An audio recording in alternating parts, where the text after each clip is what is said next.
தெரிஞ்சிடும். இப்படி டைரெக்டாக எடுத்து சேர்த்துக்கோங்க.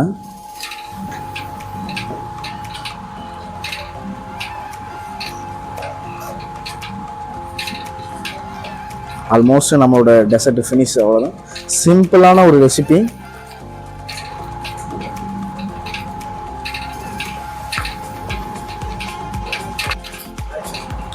ஃபைனலி நம்ம கண்டென்ஸ் மில்க் ஆட் பண்ணிக்கலாம், ஒரு 50 கிராம்.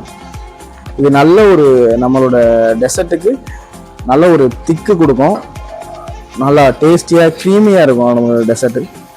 அவ்வளோதான், ஆல்மோஸ்ட் நம்மளோட டெசர்ட் ஃபினிஷு. இப்போ ஒரு ஸ்பூன் நெய் சேர்த்து அப்படியே ஸ்லோ ஃப்ளேமில் விட்டுடலாம். வீட்டில் நம்மளுக்கு உங்கள் வீட்டில் என்ன நட்ஸ் இருக்கோ அந்த நட்ஸு யூஸ் பண்ணிக்கோங்க. நான் பாதாம் யூஸ் பண்ணுறேன். பாதாம், பிஸ்தாலாம் ஆட் பண்ணுறேன் நான். கேஷ்யூ நட்டு, பிஸ்தா நட்ஸு அளவோடு சேர்த்துக்கணும், ரொம்ப வேண்டாம். இதில் நம்ம நெய் சேர்த்துருக்கோம், பால் சேர்த்துருக்கோம். இப்போ நம்மளோட ஷீர் குருமா சேமியா டெசர்ட் ரெடி ஆயிடுச்சு.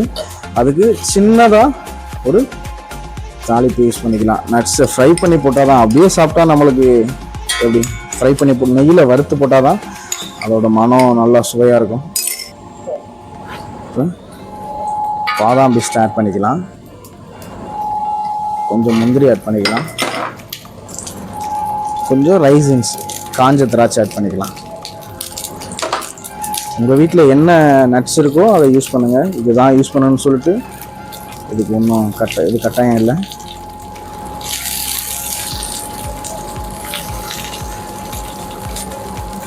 ஓகே, நம்ம வறுத்து வச்ச பாதாம், முந்திரி. இன்னைக்கு நம்ம பார்த்த ரெசிபி என்னன்னா sheer khurma. Very simple method. Milk, sugar, ghee, சேமியா, நட்ஸு வச்சு பண்ணுற ஒரு சிம்பிள் ரெசிபி தான். ஓகே, இதே மாதிரி நம்ம கண்டிப்பாக வீடியோ அப்டேட் பண்ணிகிட்டே இருக்கோம். அது வரைக்கும் நீங்களும் எங்கள் கூட இணைஞ்சிருங்க.